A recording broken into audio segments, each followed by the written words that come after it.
નમસ્તે વિદ્યાર્થી મિત્રો. ધોરણ 10 વિષય ગણિત પ્રકરણ 14 સંભાવનામાં પત્તાની રમતનો અભ્યાસ કરીશું.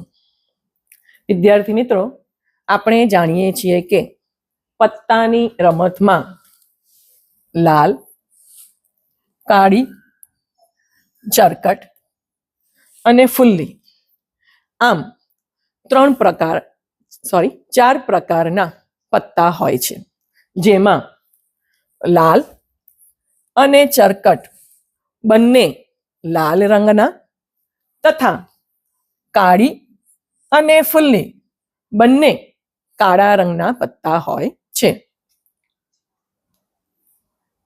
વિદ્યાર્થી મિત્રો, અહીં તમે જોઈ શકો છો કે ચરકટના 13 પત્તા, લાલના 13 પત્તા, ફુલ્લીના 13 પત્તા તથા કાળીના 13 પત્તા. આમ પત્તાની રમતમાં કુલ 52 પત્તા હોય છે, જેમાં વિદ્યાર્થી મિત્રો કાળી અને ફુલ્લી કાળા રંગના પત્તા છે, એટલે કે કુલ 26 પત્તા છે.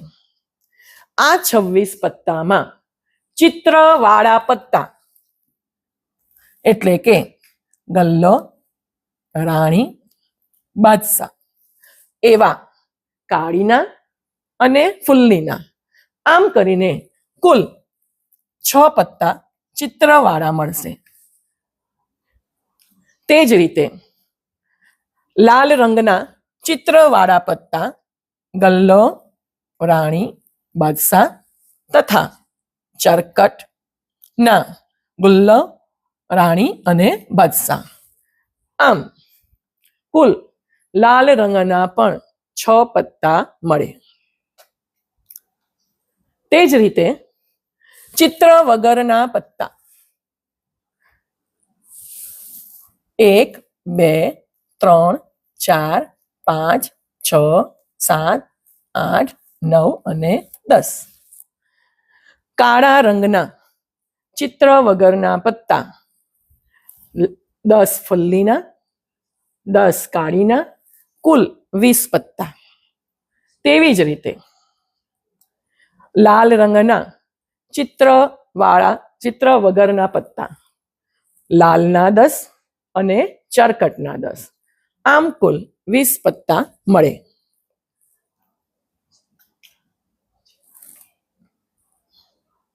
વિદ્યાર્થી મિત્રો, ચિત્રના પત્તા જોયા પછી હવે આપણે તેનો સારાંશ લઈશું. એક ભાતના 13 પત્તા હોય, જેને 4 સમૂહોમાં વિભાજિત કરી શકાય. પ્રત્યેક પત્તું કાળીનું, લાલનું, ચોકટનું અથવા ફુલ્લીનું હોય. કાળીનું અને ફુલ્લીનું પત્તું કાળા રંગનું હોય. તે જ રીતે લાલ અને ચોકટનું પત્તું લાલ રંગનું હોય.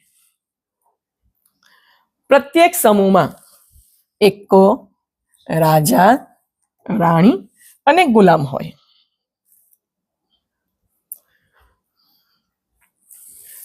રાજા, રાણી અને ગુલામ એ બધા પત્તા મુખ મુદ્રા વાળા એટલે કે ચિત્રવાળા પત્તા તરીકે ઓળખવામાં આવે છે, જેમાં એક્કાના પત્તા 4 હોય છે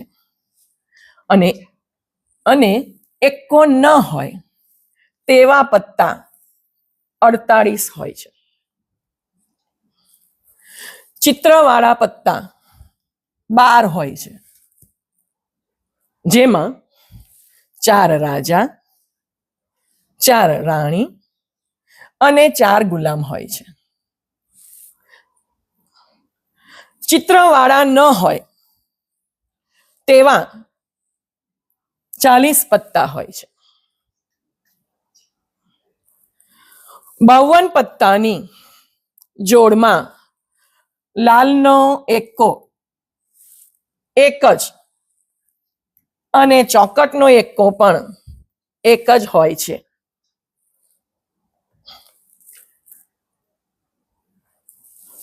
52 પત્તાની ઢગલીમાં 4 બદસા હોય છે. એક લાલ, એક ચોકટ, એક ફુલ્લી અને એક કાળી. લાલ રંગના 26 પત્તા પૈકી 2 એક્કા, 2 બદસા, 2 રાણી અને 2 ગુલામ હોય છે. કાળા રંગના 2 એક્કા હોય છે. એક ફુલ્લીનો અને એક કાળીનો. તેવી જ રીતે લાલ રંગના 2 એક્કા હોય છે. એક ચોકટનો અને એક લાલ.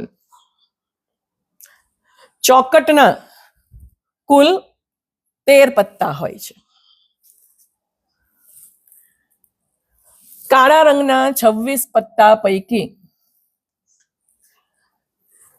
2 એક્કા, 2 બાદશાહ, 2 રાણી અને 2 ગુલામ હોય છે.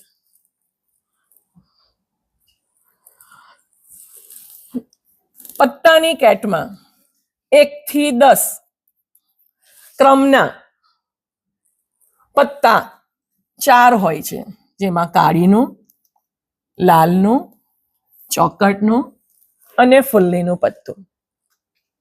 તે જ રીતે નવ્વાના પત્તા પણ 4 હોય છે, જેમાં કાળી, લાલ, ચોકટ અને ફુલ્લી. લાલ રંગના ચિત્રવાળા કુલ 6 પત્તા મળે, જેમાં 2 રાજા, 2 રાણી અને 2 ગુલામ હોય છે.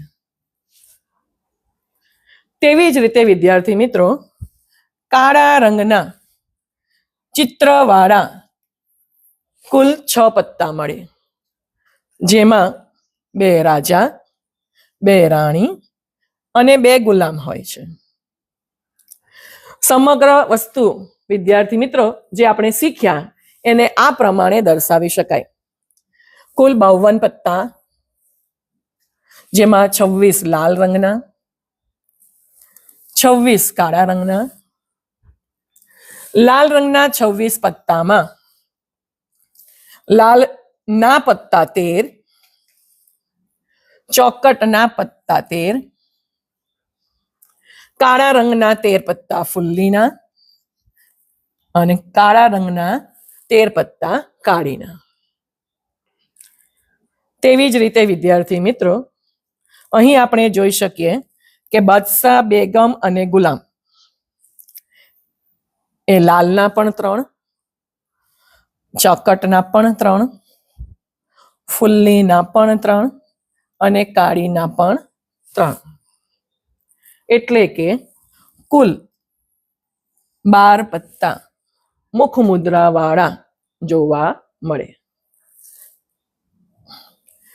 વિદ્યાર્થી મિત્રો, હવે પત્તાની રમતના દાખલાનો અભ્યાસ કરીશું.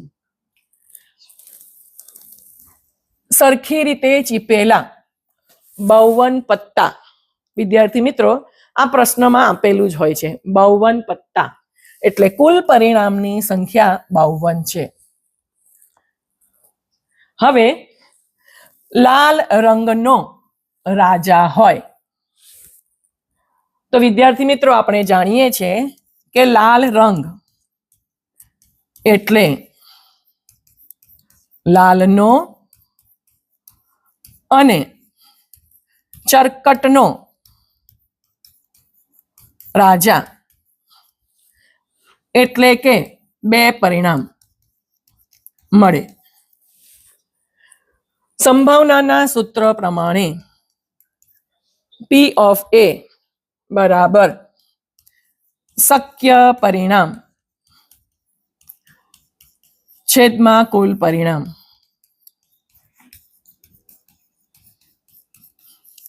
અહીં શક્ય પરિણામ 2 છે અને કુલ પરિણામ 52 છે. બરાબર 2 છેદમાં 2 ગુણ્યા 26 બરાબર 1/26. એટલે કે સંભાવનાનું મૂલ્ય 1/26 મળે. વિદ્યાર્થી મિત્રો, આ 52 પત્તામાંથી મુખ મુદ્રા વાળું પત્તું હોય તેની સંભાવના શોધવાની છે. આપણે જાણીએ છીએ કે 4 રંગ, દરેકના 3 પત્તા,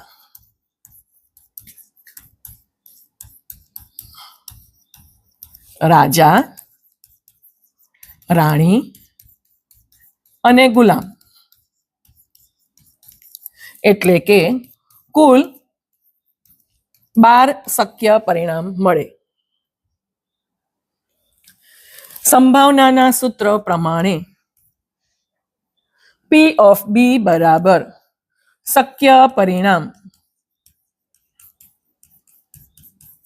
છેદમાં કુલ પરિણામ.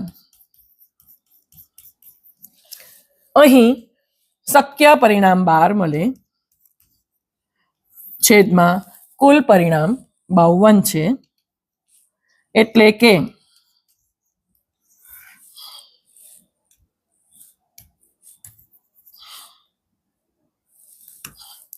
3 ગુણ્યા 4 13 ગુણ્યા 4 બરાબર સંભાવનાનું મૂલ્ય 3/13 મળે. આભાર.